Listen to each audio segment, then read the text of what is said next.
that long day behind you. Good times lie ahead. With company worth keeping, that'll bash a smile in your head. Come on in, the door's open, you'll find just the finest folks here. Pull up a chair, grab a drink, and let us stories your ear. Cause we're the talk the tavern. Here you're always welcome. The talk the tavern. Promising beer and bedlam. The talk the tavern. Music, medicine, then some. The talk the tavern. The song's over. Here we come. And welcome to the tavern. And no, Andrea, that wasn't an echo. That was Cogsley stuttering as he sings our intro music. He's just having a night of it, I guess. I think it's... What's that, Kev? Been on the source already. Well, he disappeared for about 24 hours yesterday till, mid-afternoon today. So I think he might have been on a bender or hooked up with somebody, and he's still recovering. Okay, tonight's topic on the tavern is going to be... I'm debating which topic I want to go with first. Let's go ahead and start with Skynet. We're going to talk about Skynet in this episode, and I need everybody to know this is an adult channel and podcast with adult topics and humor and so on and so forth. We're not here to offend you, but if that's what you like, we're happy to help. So, beyond that, I am Travis Sivar, host and other things. General good guy and asshole all around. I am have my vices today of rum and coke and a nice Gordo CAO Brasilia Amazonia. It's a cigar that I'm looking forward to lighting up here any moment. Now, who to pick? Let's move over and let Andrea go next. Sorry, I had to unmute. Okay, Andrea in the chat here. My vices are a little bowl of peanut butter M&Ms and tea, of course. So, who to pick? How about our baby shark? Hi, I'm Baby Shark, also known as Chris. I am one of the OG co-hosts from back in the day when we went to the internets. But yeah, that's me. I was worried we were going to have to call you Baby Shark the whole episode. I can do that. What's your advice? Andrea can do that. Yeah, your vice. The rest you got to work up to that. What's your vice? Tonight I am drinking a rare vintage of Mott's unfiltered apple juice because I am on antibiotics and cannot drink the alcohol. Antibiotics. I mean, I'd like the kidney infection to go away, so there's that. Kevin. Why, thank you, kind sir. I am Kevin, coming live to you from England at an ungodly hour of the morning, where I'm currently smoking hand-rolled drum tobacco and sipping on a Trevento Argentinian Malbec, of which I have a copious straw. Don't worry. Rub your mic for me, Kevin. Do it again, please. Nope, that's not it. Yeah, you leaned back and you got a lot quieter than everything pre-show, so I'm like, oh, darn it. We forgot to check that again. Well, you fix that, and we'll let Ed take... Let me hand over to Ed. Hey, I'm Ed, the black man. They saved me for last. My vice tonight is watermelon bold rock. Notice what I did there, right? Out of white guilt, I'm going to say we saved the best for last. Yeah, we did, because it's Ed. Or the badassest. One of the two. We don't know. Okay, so tonight's topic... first I want to let everybody know who's listening to the podcast right now. Welcome to the tavern. We do have a live and interactive audience right here in the tavern with us, and we're going to be reading off their comments and their questions and other such things. So if you hear me ding the bell, it means I want to read some comments. If otherwise, we might do it without the bell. Now, for our live and interactive chat folks hanging out right here, we will be reading your comments, answering your questions, and so on, but as long as they're either A, terribly entertaining, or B, relevant. So if we miss something, forgive us. We can't get to them all every time. Other than that, our tonight's topic is Skynet. So, we're all familiar, I would hope, with Skynet from Terminator. Basically, the satellite system that triggered the takeover of the machines and so on. Beyond that, I think Nova said today's Vice, hand-rolled American Spirit and chocolate from the UK, and then said, "Hi, beautiful people." So there we go. Hi. I'm wondering if I need to maybe get Cogsley and aspirin right there. Could be. So anyhow, is it a coincidence that on an episode about Skynet, our artificial chatbot has started acting erratically? Fair point. You guys remember a few years back when we did the government surveillance episode, and all the way through we kept having tech issues, and Ed saw a strange black van at the end of his drive. Yep.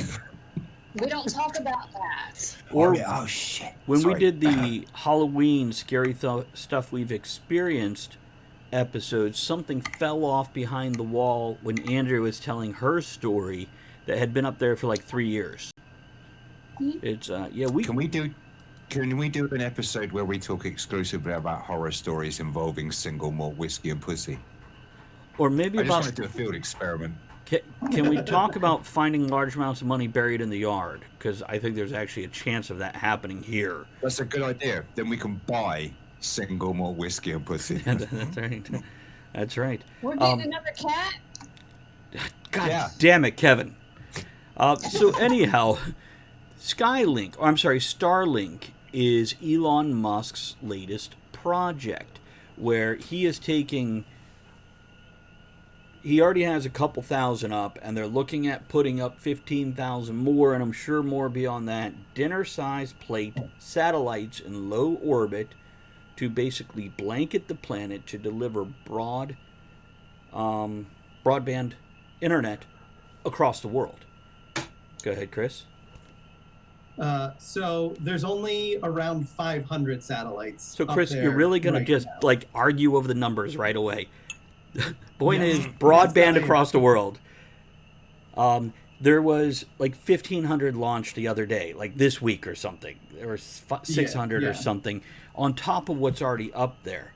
The point is, it's a buttload. Yes.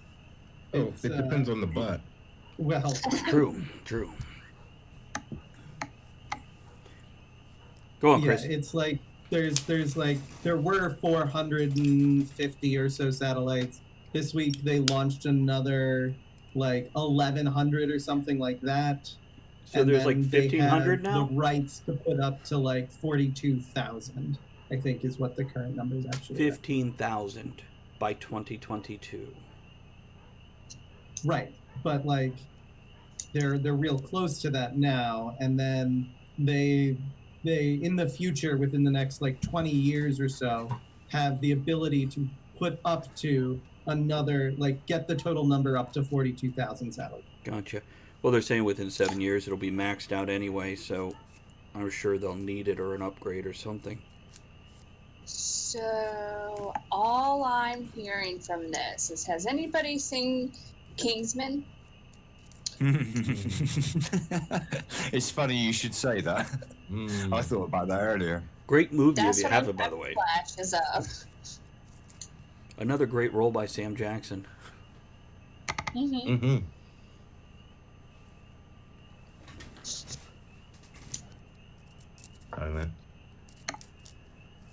That's the topic, folks. Have a great night. Yeah, I think you're right, Andrew. I think it's always the immediate worry, isn't it? When you talk about any kind of global network. Because you can argue the internet's global, but the issue is obviously that people are aware vaguely, even if you're not technically savvy, of roughly how the internet works. So we are all aware that there are routers and servers, and and there are points in a network the more you start to talk about the concept of a global network with everyone being attached to one thing, the more your brain starts to panic about what happens if there's a virus, what happens if someone hacks it. And it's not just Microsoft got hacked or Facebook got hacked, it's everybody in the world got hacked. So yeah, that's, I think it's a natural response. I'm pretty safe, even if they do hack me. I mean, Why I is think, that? Free cell I'll phones. buy. Free cell phones. well, and that's the thing. Like they're with this service of Starlink. Like it's not even. You have to pay extra to be able to connect your mobile phone to their service, which they are then relaying already to existing networks. So it's not even like until Elon Musk decides he wants to come out with his own cellular network and service, like that, you'll get the same sort of service that you would currently now with internet. So yeah, because it's like, I think it's like a $1,400 initial thing to get their kit right now, and then it's like $500. $100 a month. It's $500 to get the installation kit, and $100 a month. Yeah. I'm just like, I don't have $500 for the installation kit. Still cheaper than going with, HughesNet or whatever satellite service is out there. But that chunk of money right there is more than a car payment. Yeah, but this kind of toy aren't for it's for the rich tech nerds who are like, I gotta have the newest and coolest and most expensive new technology. No, this is for us. This is so I can run a podcast. This is so kids in rural areas can go to school. Yeah, I get what you're saying ultimately, but I think what Chris is saying is right now it's nothing more than a rich boy's toy until it becomes much more widely utilized. Here's why I disagree with that one. Because it's still cheaper than HughesNet satellite. So people in rural areas, and HughesNet is absolute crap, super crap. Like the numbers here from this is less than cable or whatever, but it far surpasses anything coming out of HughesNet or any other satellite system out there. And $500, it might sound a lot, but when you have a 2-income family, $500, I know people spend that eating out every weekend. They're not rich. They just blow a lot of money on stupid shit. And I'm sure there's going to be a credit plan. So this is not a rich man's toy. I mean, if you're going to give up your $130 cable payment, because we all have streaming services now and you won't need that, or if you can get cable. I can't even get cable in this area. No cable, yeah. So, and that monthly payment. Andrea. What's that? Well, so, $500 doesn't seem like that much in the long run. If they have a payment plan, kind of like people with their $1,500 phones, to make it a little easy to get, I could see that for like the average family or household. Because people spend a lot of money on phones. $500 ain't shit. I watch people at work just working at Amazon, $15 an hour, spending $500 on a day out. They get a new pair of shoes, spend $150 eating out, and go do something else, and it's a $500 day. Oh, to be young again. Yeah, I know. It's different when you have kids, but look at what parents spend on kids nowadays for Christmas. An average of like $700 per child. Oh, yeah. And I could be off. Somebody could Google that and totally call me on that one. It's a lot. I know it happens, and I'm just worried about the money side of it. But go on about the technical awesomeness of what's going to happen. I was going to say a lot of that, like spending that much on kids now is kids want iPhones and like those fancy technical tablets and devices instead of, the toys we had that at the time weren't cheap. But again, I'll take the little van and the Ninja Turtles. Mhm. Come on, like that's what I want to play with. Give me my Ninja Turtle van. Right? Which on eBay might be $500, so keep an eye out Which for now it. Yeah. It's relative, you know. With I wouldn't say the cost of living has increased, but the cost of living wages have not.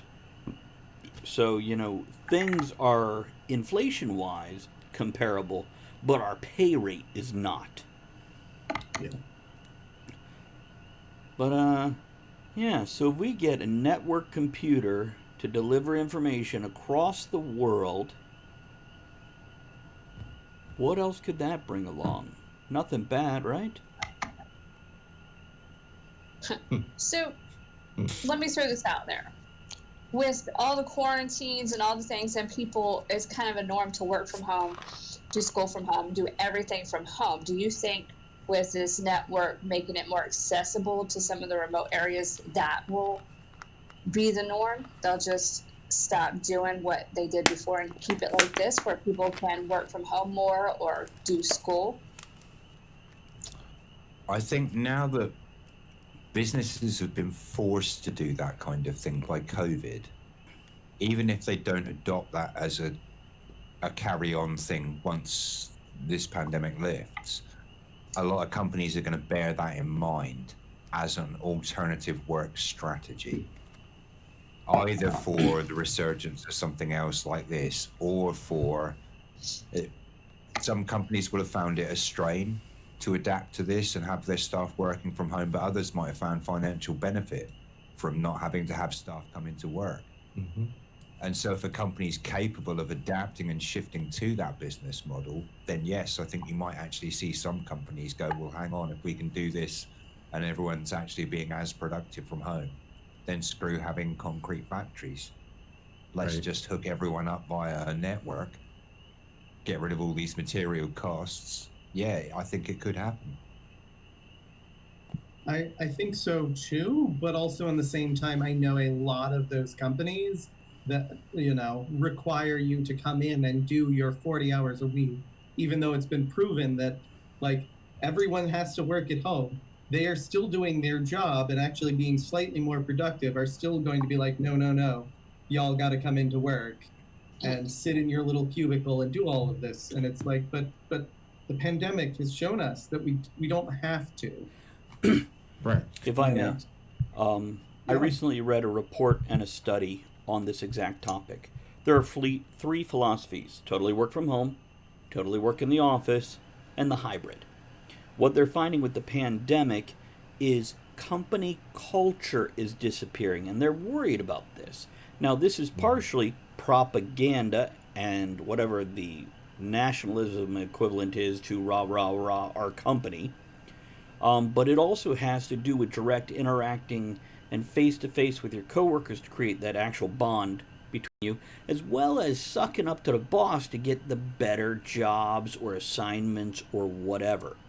So, what they're finding as they're doing the hybrid and some people are working from home, they're actually feeling like a redheaded stepchild or a second class citizen because they don't get that one on one FaceTime anymore to garner that natural human favoritism that happens everywhere all the time. So, yeah, some companies have definitely gone to, fuck, we could do it all from home. Sweet, let's do that. And some are like, screw that because we cannot lord over our employees. We want them in our cubicles, as Chris said.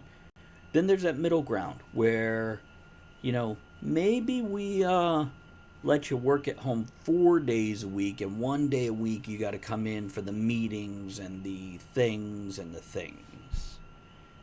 Right. You're still just going to do the same 40% amount of work that you do, whether you're at home at work. So Wait a minute, what was that? 40%. Shit, I have been doing it wrong for a long fucking time. You've been doing it wrong. Yeah. And I Sam, mean, that's the problem. I would say with my work, I have to do 80% of it in the building. Like I can't not be in the building to do Yeah. my job.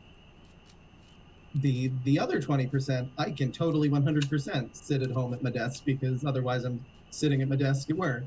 I thought about working from home today, but I don't have a printer here, and I needed to print off a bunch of stuff You to got do work. You got a 3D So I went printer. into work, printed the things, and sat at my desk for the rest of the day.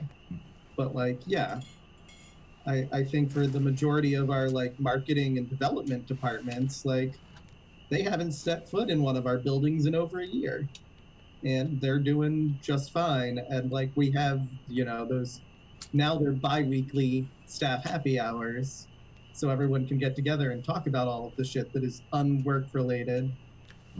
Now, If you want to have, are those required? they are not required. The last one was required, but they normally are not required. Yeah, because I'd be like, wait, you want me to get up and leave my house, go to a bunch of people that I don't socialize with normally to drink? Ugh. Well, yeah, but they're all on Zoom, so you just get to drink at home. Oh, The no, that's... problem is I'm still working on Fridays when the Zoom happy hour starts. So like I can't even join in with all of my coworkers who have stopped working early on a Friday to get together and drink because I'm still sitting at my desk in the theater. Crying. Meh. I'm just gonna type a message in chat. I'll be there soon. It's But So bringing us back around to our topic for the evening, one of the big problems I have with Starnet is actually astronomy and being able to see the stars. They have fucked up a good portion of our ability to actually view space and take long exposure pictures, which was what we need to do to find like exoplanets, for example, because we monitor light loss coming in from stars when things are passing in front of stars. Right. And with the satellites, it is completely destroying our ability to detect those dips because we are seeing, the satellites flash by all of the cameras. Now, essentially, it's destroying terrestrial astronomy. Even though they're the size of a dinner plate, it's interfering that much? Oh, absolutely, because they're white. I believe they also do have a like blinking light on them, tomorrow. which you won't see with the naked eye, but with the telescope it would definitely. Or Correct. a long exposure, I believe it would. Yes.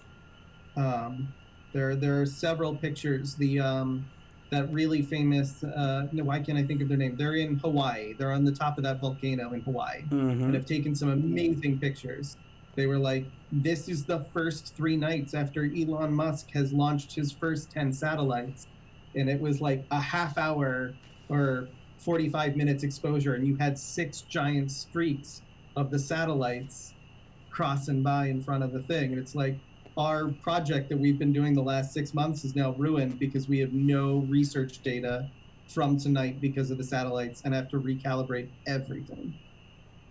I thought these satellites were stationary, not in rotation. They are not in geosynchronous orbit. That takes far too much coordination to do. And even in geosynchronous orbit, they're still falling. Because that's just how gravity works. But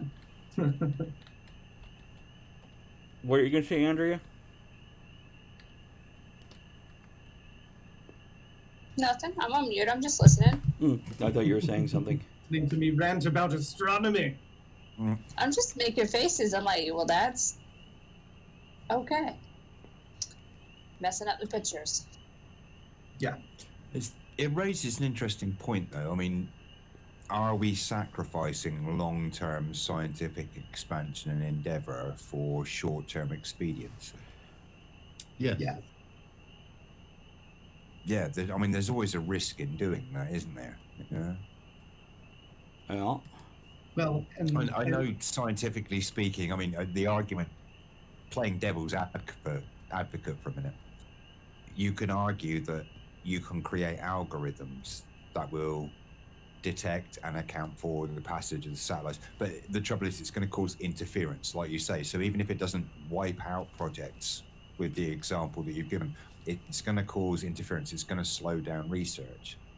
So we gain a benefit now from having this wonderful connectivity, but given the long-term arguments about the viability of Earth as a survivable planet, are we gambling an awful lot about the potential future of humanity for the sake of being able to get access to Yahoo faster? I think we are, but only until the machines take over. Then they'll be taking the pictures from orbit, and they'll kill us. It becomes a redundant point of view, admittedly, at that point.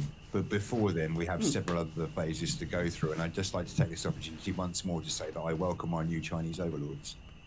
There we go. Well, and that's like part of, Elon Musk's like rush to get us to Mars by like 2030 or whatever it is. Like he's trying to monopolize on being the first, company and person to get us to Mars. But like part of that is like, well, we're destroying this planet, so I might as well get the fuck out of Dodge while I can. Am I the only person who thinks that mankind's eventual repopulation of the stars in the future will be horrendously cheapened if it's achieved by capitalism rather than scientific endeavor? I mean, yeah, yes. That goes back to my theory.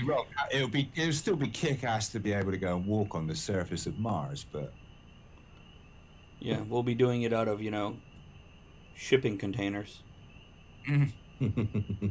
not beautiful bubbles that we could see through.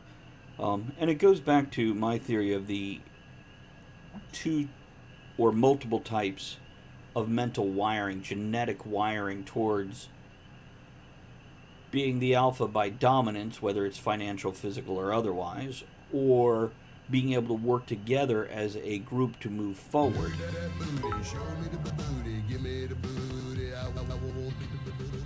Thank you for those bits. Appreciate it. Raise our glass to those. X500. Cheers. Yeah.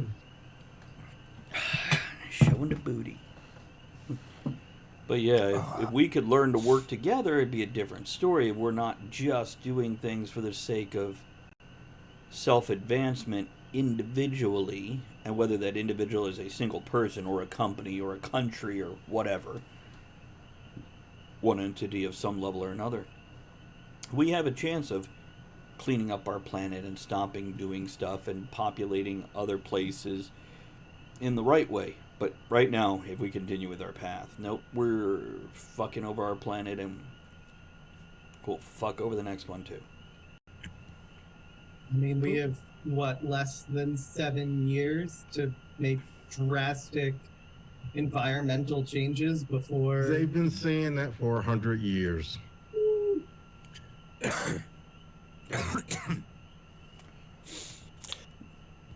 I mean, this is an argument for a whole separate show, but I can see both sides of that coin. You're right, Ed, they have. And the goalposts do seem to shift continuously, but then you kind of weigh that up against looking at humanity and the way we've suddenly begun very, very rapidly on an almost exponential curve to consume vast amounts of resources in order to maintain daily life. And you do have to wonder if we aren't pushing our fucking luck a little bit in terms of time scale. Ed says they've been saying that for 100 years, but look at how much shit he's got stowed for when something happens. Oh, hell yeah. Yes. So he's not I ain't oblivious. stupid. That's right. They have been saying it. It's easy to be blasé about it when you have that many pickled and canned goods. I figure sooner or later some motherfucker's gonna get it right. Yet since human history began, people have been predicting the end of the world. It is something built into human psychology to go, I'm living in the worst time ever, and we're all going to die. It's wired into us. But beyond that, yeah, we have survived this long. We have amazing advancements, but we do have an amazing amount of trash that is not renewable. And again, I throw this philosophy at you've each heard this at some point in time. why not clean it up? If we're wrong and we're not rolling down the shitter right now, cleaning it up isn't going to hurt anything. It's only going to help anyway.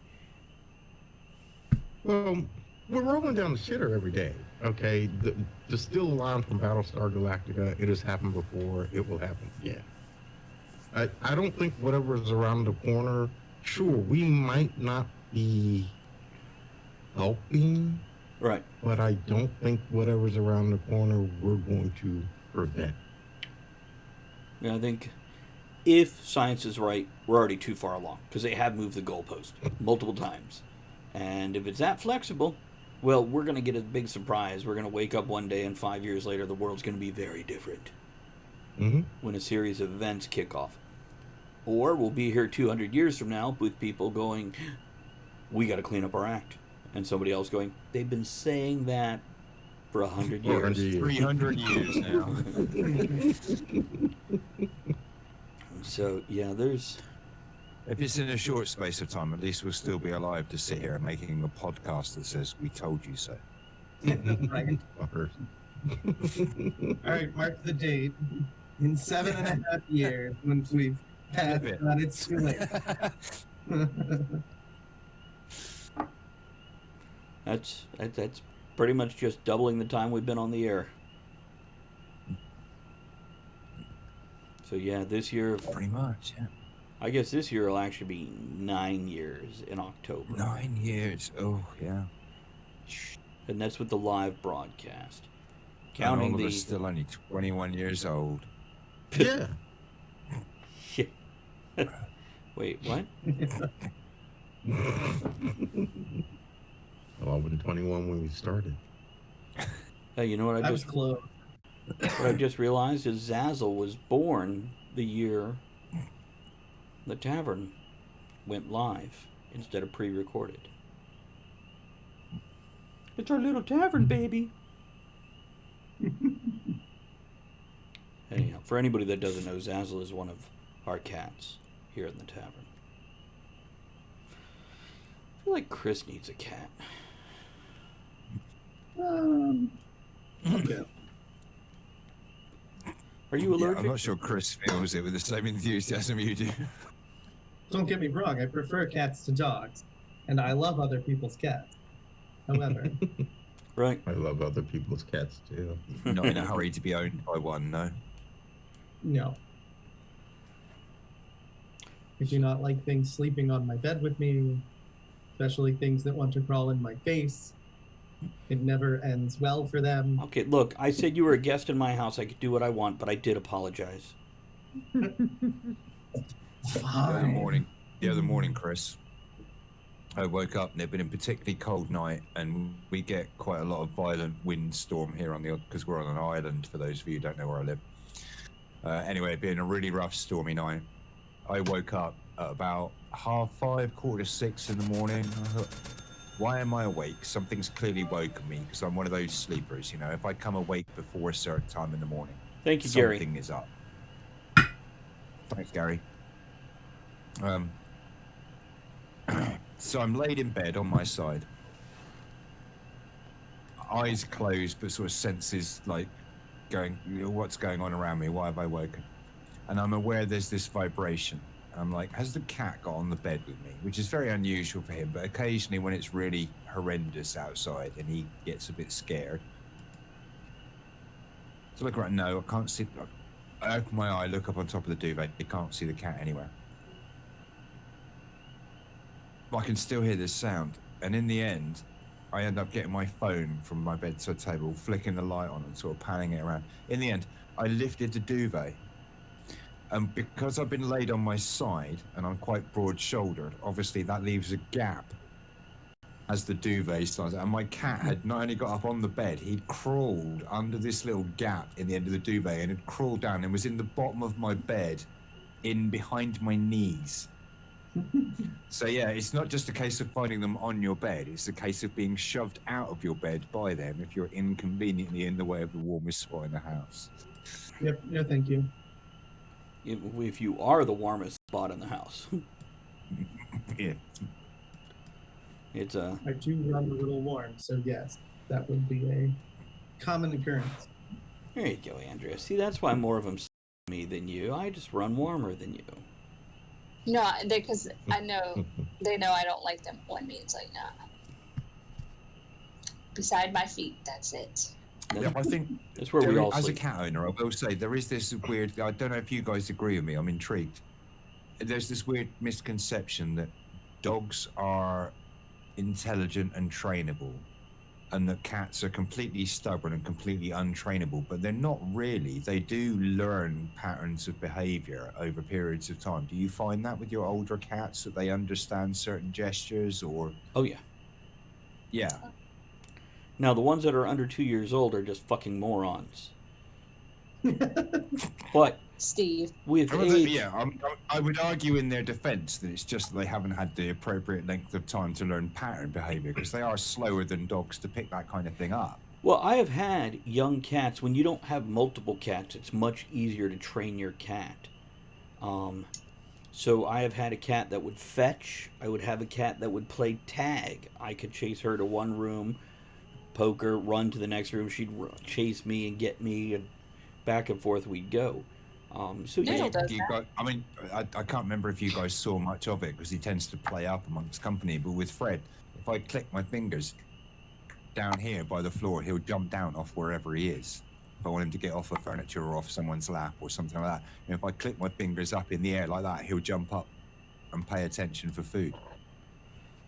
So yeah, I mean, you can teach them to exhibit trained behavior. They won't work on command like a dog will, because they don't understand the vocal part of it. Go to Key West. There's a guy who works on oh my god, I forget the wharf, where every evening they have performers come out and do their magic shows and their music. There's one guy that works with stray cats, and he trains them to do tricks. Not just like sit up, but jump through hoops, leap up boxes, press things. And he'll have 12 to 20 stray cats, not cats he brings from home, though I think he does bring a few of his. And yeah, he feeds them. They're getting food every time, but they will learn these tricks on the street, and he will do a 15-20 minute show, and people tip him to watch these cats jump through hoops, literally. So it can be done, but you have to have the right motivation. And most house cats have no fucking motivation. Yeah, you need the right kind of threat or bribe. Yeah, tomato. Zazzle is great because she definitely understands more than the older. She's older, she's a female. I found that females tend to pick up on things a little quicker than males quite often. In cats also. And, what, Andrea? I said, Oh. Mm. Well, until they hit a certain age, because Vinyarin, she is old as hell, and she does not give a shit. She does what she wants. Same for people. But she's like 19, so. So with the Yeah. with the Starlink, what's a best case and a worst case scenario that we can come up with? Anywhere from, robots taking over and killing us all to, world peace. Andrea? I got one.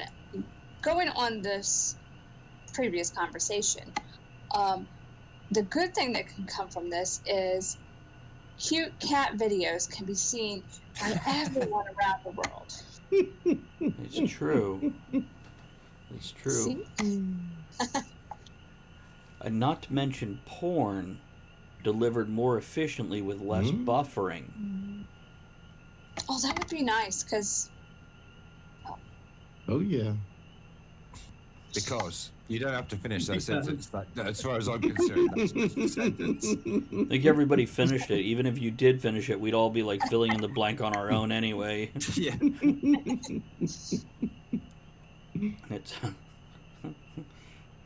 that reminds me of the episode we did about movies we want, which I won't go into it yet, but it's Worst case scenario. Yeah.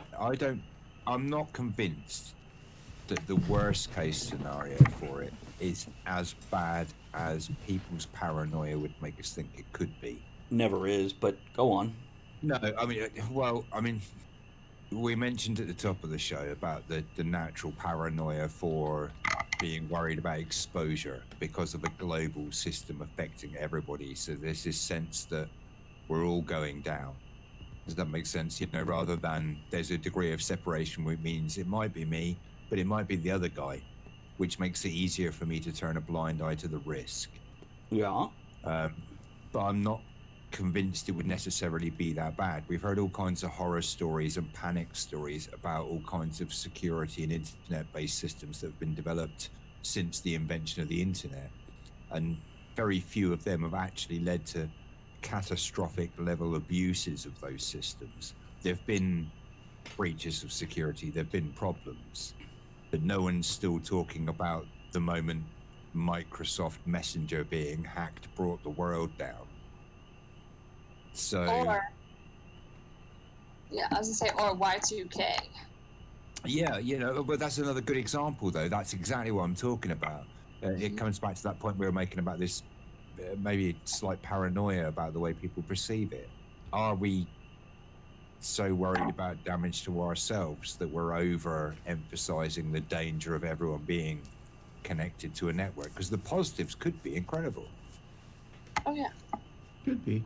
Well, I think people definitely look at a lot more what can happen to me than what could happen to them. You know, if it happens to them, it happens to them. That's a shame. Let me change my Facebook picture to put a flag over my face or something to support them. But if it happens And to click me, it's like horrible. and pray. That's right. It's this is no different than when somebody who's not an earthquake prone area has an earthquake in their area and they're like, oh my god, and everybody else is like, calm down, it was only a 5.2 or a 4.3. And it's relative though, folks, come on. Mm-hmm. Look, how easy are we making it for it to happen to me and to happen to them and everybody else? I mean, 40 years ago, you had your social security number on your driver's license. You went to the store to buy something, you wrote down your damn credit card number and your expiration date and your full name on this piece of paper, and it was floating around all around out there everywhere. And we didn't worry about it happening to us. And then all of a sudden, it started happening to us. And now we have more protections in place than we ever had before, and it's happening to more and more and more and more and more of us. So if we design something like this, are we making it easier for it to happen to more and more and more and more of us? This is a fun conversation. Yeah, and I think that there is the question, because it has become easier for us to keep track of our data and move money and that sort of thing. So people are finding more ways to go about to taking your money or other people's money, because it is, the convenience factor of being able to keep your credit card online so that you don't have to enter it every single time. But like, it's out there. Like, it's not actually ever been really safe. It's just people are able to take money from people easier now, which is why most banks and that credit card companies have if your information gets stolen and you can prove it, we'll give you your money back. Like, it just happens with such occurrence because we've made it easier to have access to those numbers. And more people have credit cards than they did 20, 30 years ago. Kevin? I was going to make a point, but Chris covered it there. Oh, very good. It's I remember And back in the 1930s how easy it was to rob a bank, and people wouldn't recognize you, and not everybody had a camera. And then we got electronic systems in the late 60s, early 70s, and then we got digital systems in the 90s, and now we have constant recording of everything everywhere. So it's funny to say it's easier to rob people now than then. It is Easier to get caught now than it was then. well, it's a steeper learning curve, but once you conquer that learning curve, the opportunities are a bit endless. I mean, even if you went and pulled, oh, I'm only going to take $1 from somebody's account, but I'm going to do it to 3.2 billion people. Right. Right. So, oh, what are you going to charge me for $1? Oh, put me in jail, huh? Yeah, but I did it, 1 billion times. So there is that, and I make the joke about, oh, they wouldn't get much from me. They don't have to. If they hit enough people for $1, let alone $20 or $200, now what do you do? To be honest, if you're talking about the kind of global network that this has the potential to become, you're not even talking in terms of dollars. You're talking in terms of less than a cent each. Is a phenomenal amount of money to a single individual. Yeah, it's let alone if they take Bitcoin. Here's the thing. Yeah, you're talking trillion. What? I mean, someone would have to Google it. I don't know, but however many trillion people we now have on the face of the planet, wherever it is, it's a ridiculous number of population that's exponentially soaring every year. You could take half a cent, a completely undetectable amount that 99.9% of people would never detect, Andrea? and become horrendous, and have more money than you'd ever need to spend. Well, that's the point I was going to bring up. A lot of people don't even keep track of their money down to the penny. I do. Right. I do. So there's a couple times when there's like 10 cents missing from my bank, and I call the bank. It's fraudulent stuff, and they return it. It's half A my lot of fucking people don't balance. Yeah. Mhm. And 10 cents is half of what you have in the bank. It's important. Yeah.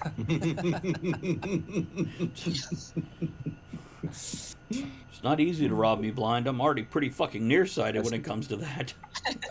As a man who got paid this morning, I feel your pain. Yeah.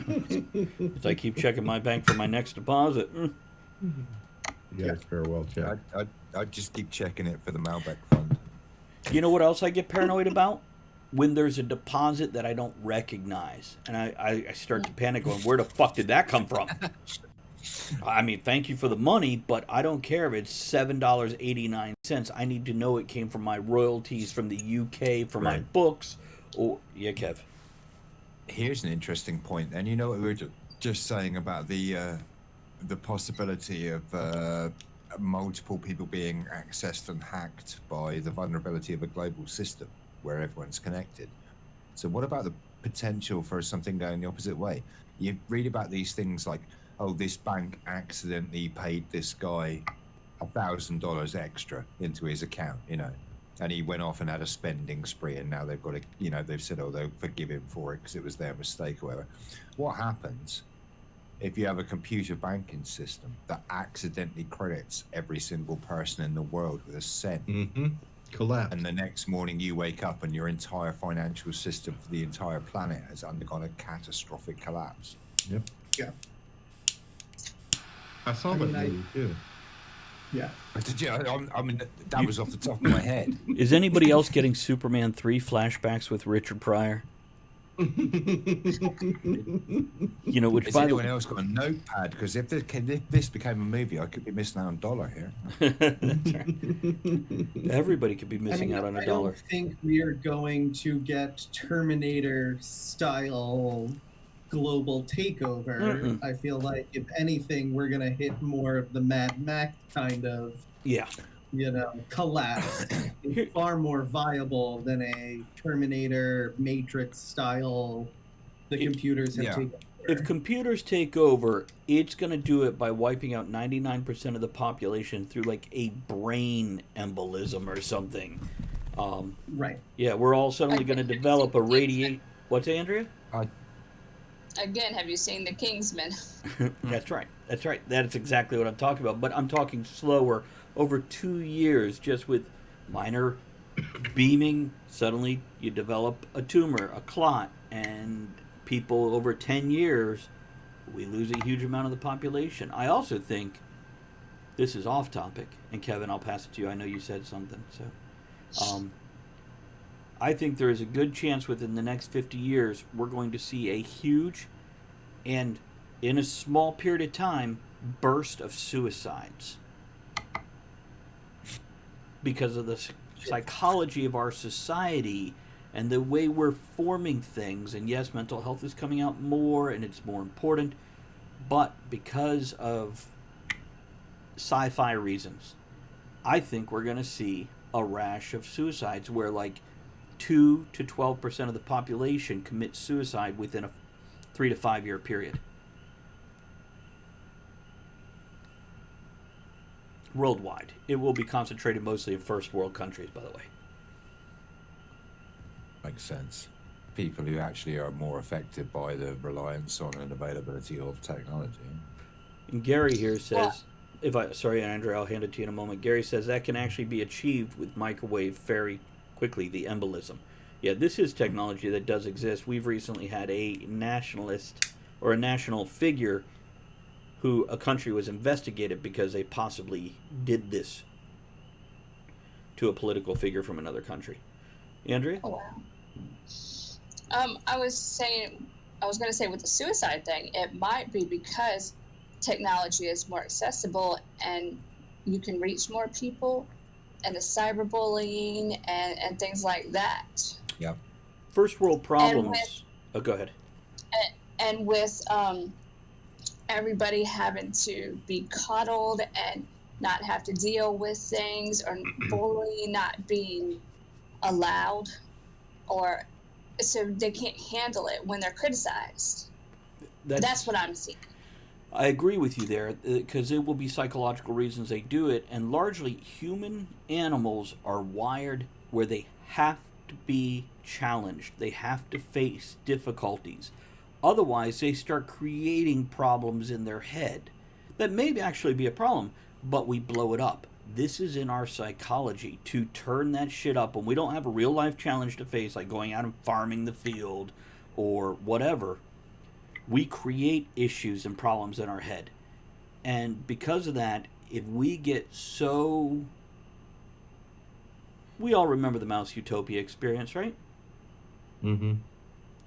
Now, to briefly go over that, because you all nodded, there was an experiment back in somewhere between the 40s and 60s. A guy took a huge mouse habitat, put in so many hundred of mice. It had like 2,000 max population.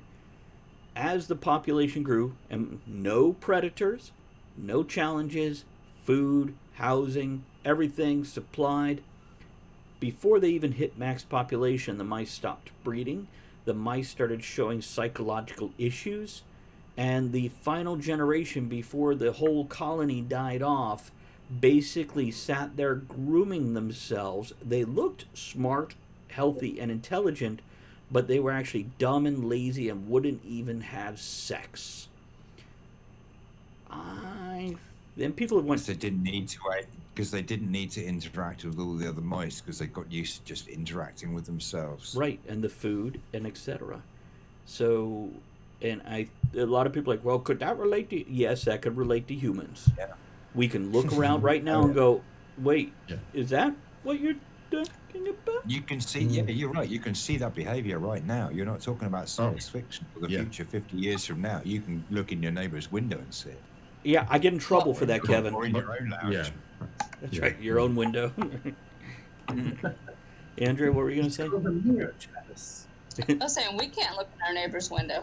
Well, this is something, me personally, as life is changing, I'm like, I need to create my own challenges that aren't me just sitting in my own head and stewing in my own juices. I need to create my own purpose, my own reason, that I get out of bed and do things.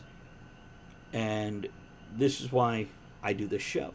This is why I write books. This is why all these other things, because I'm creating this mountain challenge that I want to climb. And it gives me a reason every day. Gary says that's why old people are nosy. And I think what Gary's saying there is that is older people finding reasons to exist. They're finding a purpose, and it's putting their fucking nose in other people's business. But it's a purpose. They become the town gossiper. This is why so many military and police and other people have these structured lives. Once they retire, they're dead in 6 months to 2 years. So, and that's why computers will kill us. It's because they can make life too easy, where you don't have to interact with each other. Everything is delivered to you. You have no reason to go function in a day-to-day life. We don't want them to be intelligent enough to do it. They don't need to be. We will do this shit to ourselves when we're making our lives better and better and better, but now I'm depressed. Well, there's one thing about living out here in the middle of nowhere. We don't have delivery. We have to go interact.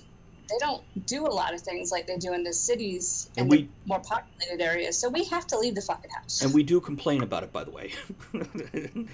I'm not saying it's better that way. I wouldn't mind a little delivery. Yeah, put on pants and leave the house. That's crazy. Yeah, exactly.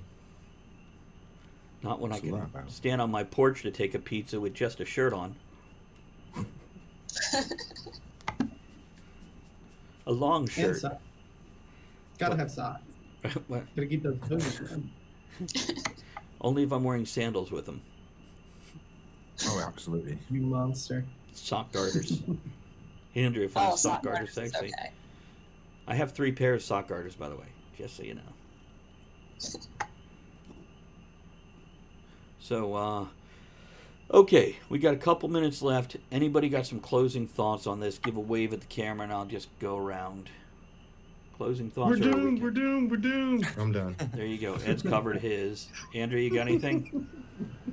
Soon, cat videos to everyone. Chris?